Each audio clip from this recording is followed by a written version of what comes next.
बऱ्याच वेळ बघितलं मी की कोणी आलं बाहेरनं की डॉगसाठी हे ते बिस्किट आण, हे आण, ते पार्लेजी किंवा असे शुगरी बिस्किट्स असतात, ते त्यांना चालतात. डॉग म्हटलं की त्याचं जे खाणं आहे ना ते ठराविकच पाहिजे आणि ते तुम्हाला त्याचं म्हणजे तंतोतंत पालन पण केलं पाहिजे. डॉग म्हटलं की तो कार्निव्होरस आहे, तर त्याचं stomach is design to digest. Design to digest, बरोबर, नॉनव्हेज फूड. त्यामुळे शक्यतो मग एक मील तुम्ही असं करा की त्याला डेफिशियन्सी पण नाही झाली पाहिजे. मी त्याला इग्नोरच करतो, म्हणजे ते पण आपण शिकलं पाहिजे, त्याला इग्नोर करायचं. कारण की तो तुम्हाला इमोशनली ब्लॅकमेल करणार एव्हरी टाइम. तुम्ही खात असेल, तुम्ही पित असेल, पण नाही, मग त्या गोष्टी त्याच्या आहेत त्याला द्यायच्या. तर आणखीन एक भाग असतो की असं माणसांचं आपण वॅक्सिन्स देतो, तसं ह्यांचं श्वानांचं पण आपल्याला वॅक्सिनेशन्स भरपूर काही असतात.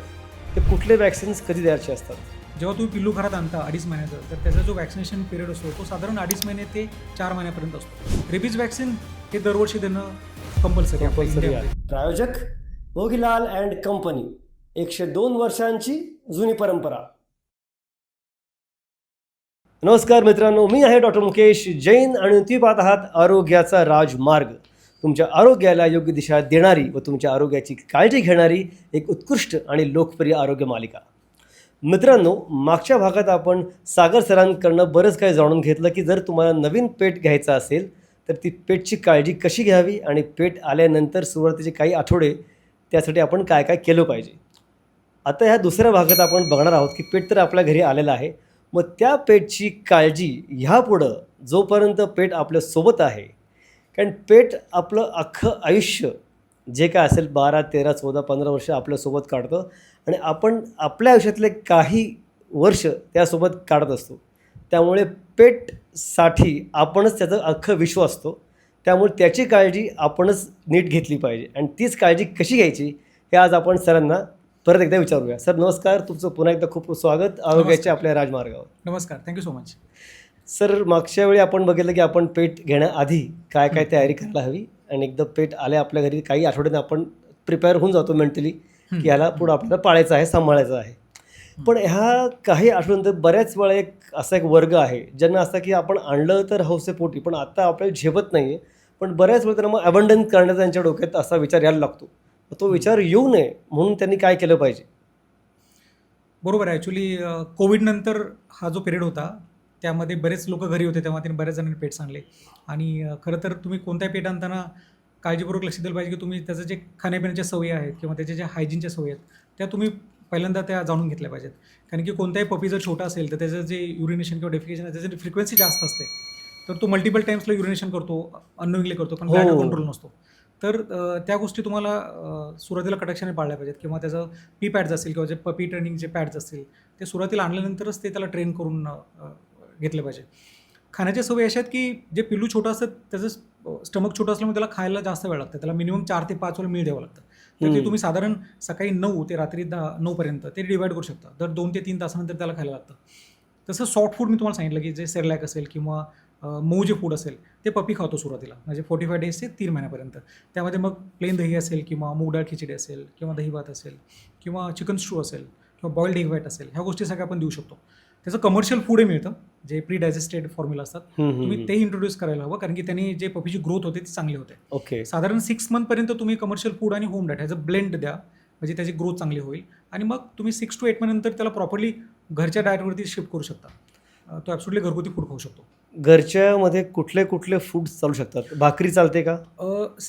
जे गोष्टी चालत नाहीत मी तुम्हाला सांगतो. म्हणजे चॉकलेट्स ॲब्सोल्युटली चालत नाही. अच्छा, का बरं? काय? चॉकलेट्समध्ये एक इन्ग्रेडियंट असतो, तो ॲक्च्युली कार्डिओटॉक्सिक असतो. अच्छा. तर तो एक इन्ग्रेडियंट तो कार्डिओटॉक्सिक. जर जास्त प्रमाणात जर चॉकलेट केक खाल्ला किंवा चॉकलेट्स खाल्ले तर तो डॉग कदाचित दगावतो किंवा त्याला तो कार्डियक शॉक बसू शकतो. ह्या गोष्टी कडाक्षाने पाळल्या पाहिजेत.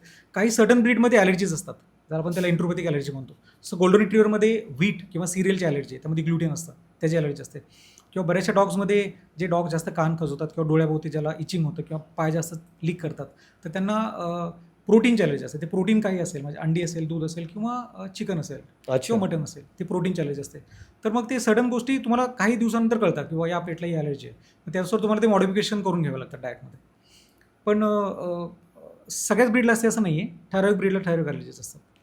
ओके. चॉकलेट एक महत्त्वाचं लक्षात ठेवलं पाहिजे, ते अजिबात चालत नाही. चॉकलेट व्यतिरिक्त आपण जे टेबल फूड म्हणतो, सो आपण रेस्टोर फूड किंवा टेबल फूड हे कटाक्षाने टाळलं पाहिजे. हे पेट्सचं फूड नाही आहे.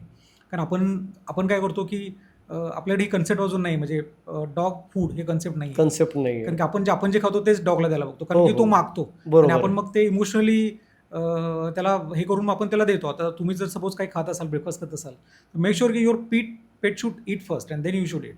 सो अच्छा. That's very important. जनरली काय होतं की आपण खाताना त्याला सर्व करतो. त्याही गोष्टी कधी कधी बऱ्याच लोकांना चांगल्या वाटतात, किंवा अरे तो माझ्यावर बिस्किट खातो, कारण ते आपल्याला चांगलं वाटतं म्हणून. पण पण मग ते बऱ्याच कधी कधी वेळेला त्याच्या आरोग्यासाठी ते चांगलं नाही. चांगलं नसतं. पण मग ते त्याच्या ॲलर्जी त्याच्या स्किनवरती दिसतात. त्या माइल्ड असतात, मॉडरेट असतात, कधी कधी सिव्हिअर असतात. पण बऱ्याचशा ॲलर्जीज माइल्ड असतात, त्या दुर्लक्षित असतात, त्या बऱ्याच ओनरला लक्षात येत नाहीत, किंवा जे विजिलंट ओनर असतात ते डेफिनेटली आम्हाला सांगतात. मग त्या गोष्टी तुम्हाला टाळल्या पाहिजेत. डॉग म्हणलं की त्याचं जे खाणं आहे ना, ते ठराविकच पाहिजे, आणि ते तुम्हाला त्याचं म्हणजे तंतोतंत पालन पण केलं पाहिजे.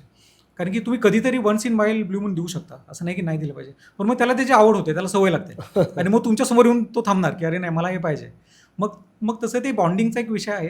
पण मग तुम्ही तेव्हा त्याला वेगळ्या ट्रीट द्या, म्हणजे जे डॉग फूडचे ट्रीट्स आहेत, अच्छा. जसे डॉग बिस्किट्स आहेत, हम्म, हम्म, डेंटल ट्रीट्स आहेत, किंवा आता हेल्दी ट्रीट्स नवीन आलेत, स्किन कोटसाठी वेगळ्या ट्रीट्स आलेत, ह्या तुम्ही देऊ शकता. त्यासाठी योग्य आहेत.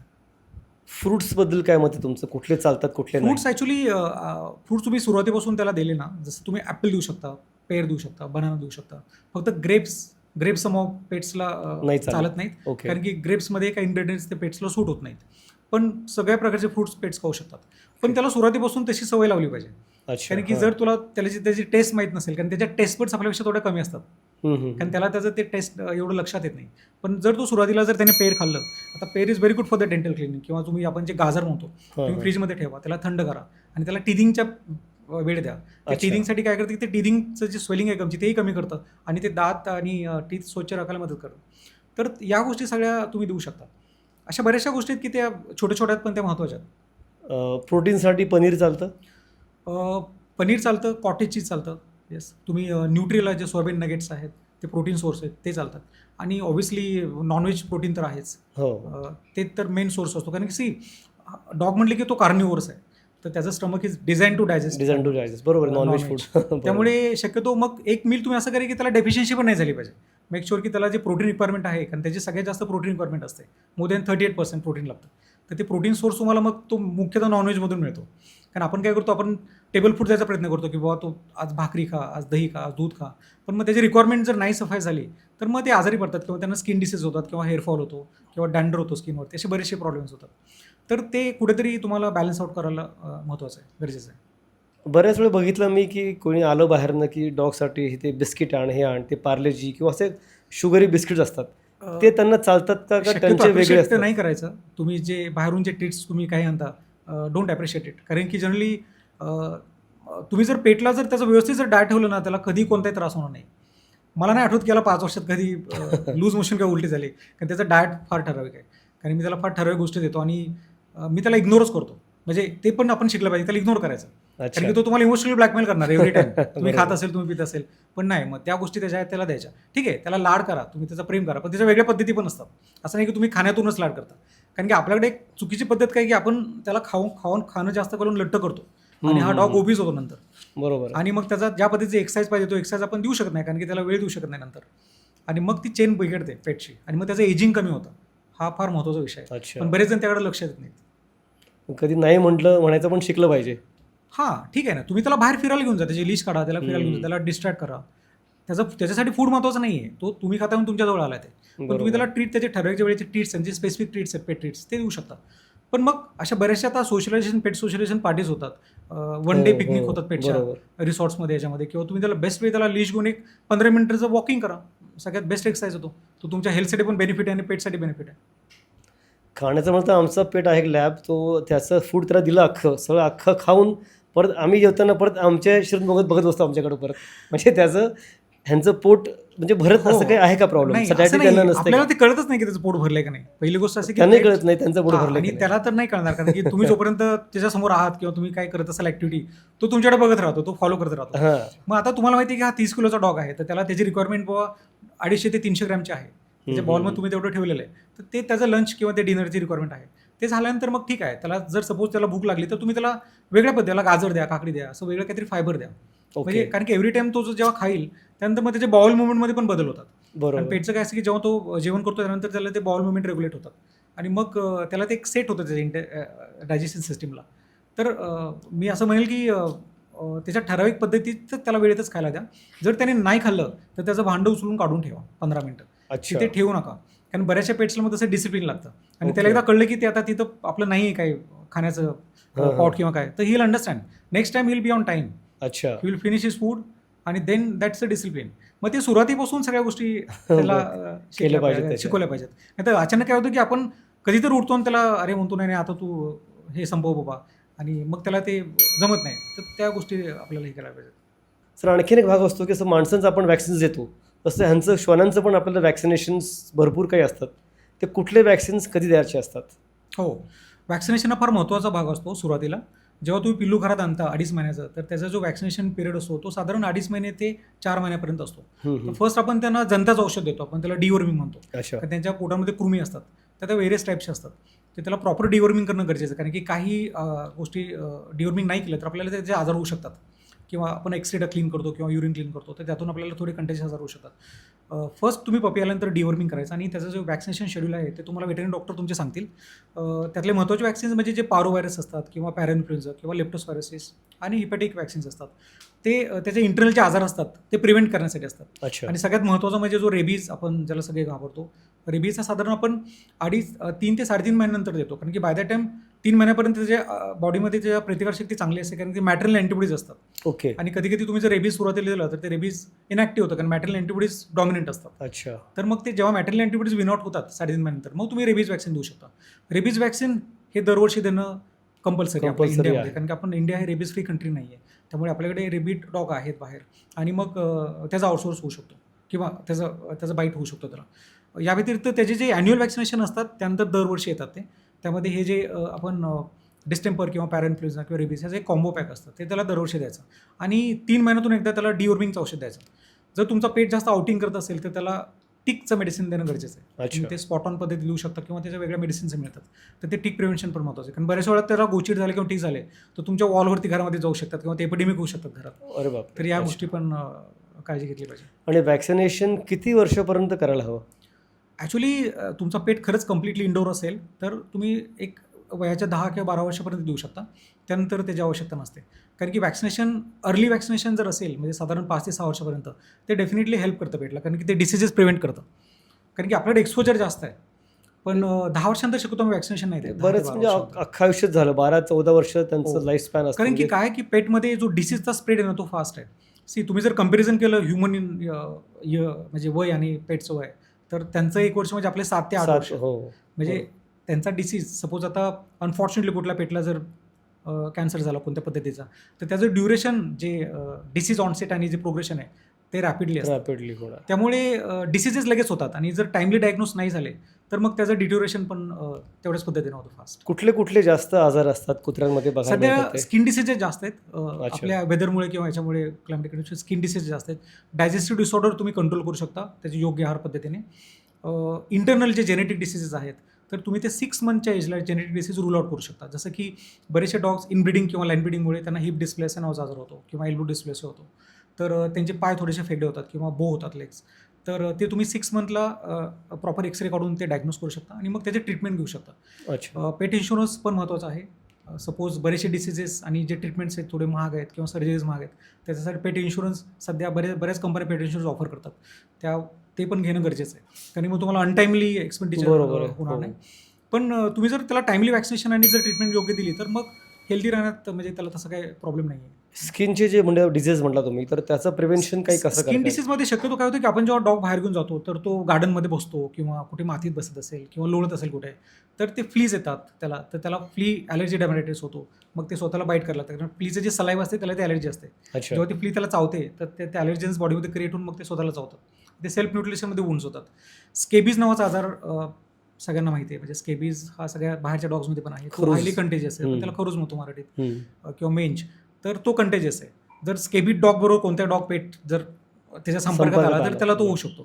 तर त्याची स्पेसिफिक ट्रीटमेंट पद्धती आहे आणि त्याचे उपचार व्यवस्थित होतात, म्हणजे 100% तो बरा होतो. तर हे 2-3 जे आजार आहेत, जसं इंटरनल जर म्हटलं तर डायजेस्टिव्ह डिसऑर्डर वेगळे असतात. स्किन डिसीजेस आपल्याकडे 60% डॉग्समध्ये दिसतात जास्त, कारण की ॲक्च्युली त्याला कारण हे त्याचं फूडच आहे मेन. जर त्याचं व्यवस्थित जर फूड पद्धती असतील तर मग त्याला स्किन डिसीज होण्याचे प्रमाण कमी राहतं. ओके. इवन गॅस्ट्रो आपण जो म्हणतो फार कॉमन आहे. गॅस्ट्रोची बरीचशी लक्षणं कशी सर, तुम्ही जर वॅक्सिनेशन जर सुरुवातीला व्यवस्थित दिला आणि त्याच्या अँटीबॉडीज बॉडीमध्ये क्रिएट झाला तर मग होत नाही. अच्छा. आणि दुसरी एक काळजी घ्यायची महत्त्वाची की जेव्हा तुम्ही पेटला बाहेर फिरायला घेऊन जाता तर त्याला अटेन्शन देणं फार गरजेचं आहे. कारण की बरेचसे पेट्स जे क्लोज असतात ग्राउंडशी ते लीक करतात गोष्टी. कारण की आपण कधी कधी काय करतो, डॉग वॉकरच्या हातात देतो. तो डॉग वॉकर बरेचसे फोनवरती असतात, त्यांचं लक्ष नसतं. आणि the pet try to eat anything from the road किंवा they lick something different, they don't know. तर तेव्हा त्यांना इमिजिएट गॅस्ट्रो होऊ शकतो. त्यामध्ये कधी कधी मग हेमोरेजिक होतो, कारण तो फार ॲडव्हान्स लेवलला जातो. त्यामध्ये ब्लिडिंग होतो वॉमिटिंगमध्ये किंवा लूज मोशनमध्ये किंवा इंटॉक्सिकेशन होतं. त्या गोष्टी सिरियस होऊ शकतात. तर ती काळजी घेणं फार गरजेचं. तुम्ही जेव्हा पेट फिरवता की मेक शुअर की तुमचा डॉग जर स्निफर डॉग असेल तर त्याला मजल घेऊन तुम्ही फिरवलं पाहिजे. ओके. आणि जर तुमचं प्रॉपर लक्ष असेल तर तुम्ही त्याला प्रॉपरली हॉल्टर किंवा क्लोज लिश यावरतीच फिरवलं पाहिजे. अच्छा. ओके. कारण अननोनली बरेचसे डॉग्स लीक करतात, कारण त्यांचं नेचरच ते स्निफर डॉग्स असतात ते लीक करतातच. तर मित्रांनो, आपला हा दुसरा एपिसोड आज स्वान स्पेशलचा आपला संपलेला आहे आणि या बऱ्याच गोष्टी आपण सरांकडनं आज परत शिकून घेतलेल्या आहेत. वॅक्सिनेशन जे सर्वात महत्त्वाचं आहे, प्रत्येक वर्षी न चुकता तुम्हाला वॅक्सिन्स हे देणं गरजेचं आहे. त्यामुळे बरेचसे आजार तुमच्या श्वानाला होणार नाहीत आणि जरी झालेत तरी तुम्हाला त्याची ट्रीटमेंट योग्यरित्या करता येईल जर तुम्ही त्याची योग्य काळजी घेतली तर. आणि आहाराबद्दल आपण सरांनी आपल्याला बरंच काही सांगितलेलं आहे की कुठला आहार तुम्हाला घेतला पाहिजे, कुठला टाळला पाहिजे, जेणेकरून तुमचं डॉग एक सुदृढ डॉग म्हणून त्याचं अस्तित्व चांगलं होणार आहे. तर मित्रांनो, बघत राहा आपला आरोग्याचा राजमार्ग. पुन्हा भेटूया आपण पुढच्या तिसऱ्या भागामध्ये. परत आपल्या श्वान स्पेशल या भागात आपण जाणून घेऊया सरांकडनं बरंच काही. तोपर्यंत स्वतःची तुमची काळजी घ्या, तुमच्या पेटची काळजी घ्या आणि बघत राहा आपल्या आरोग्याचा राजमार्ग. आणि हो, आपल्या चॅनलला सबस्क्राईब जर केलं नसेल तर सबस्क्राईब करणं विसरू नका आणि आपल्या मित्रपरिवारांसोबत शेअरसुद्धा करा. आणि कमेंटमध्ये तुम्हाला काही प्रश्न असतील तर ती नक्की विचारा. धन्यवाद सर, तुमचं खूप खूप धन्यवाद. आज या सेकंड भागात फार आपली छान झालेली माहिती. पुन्हा भेटू आपण तिसऱ्या भागात. Thank you sir, thank you so much.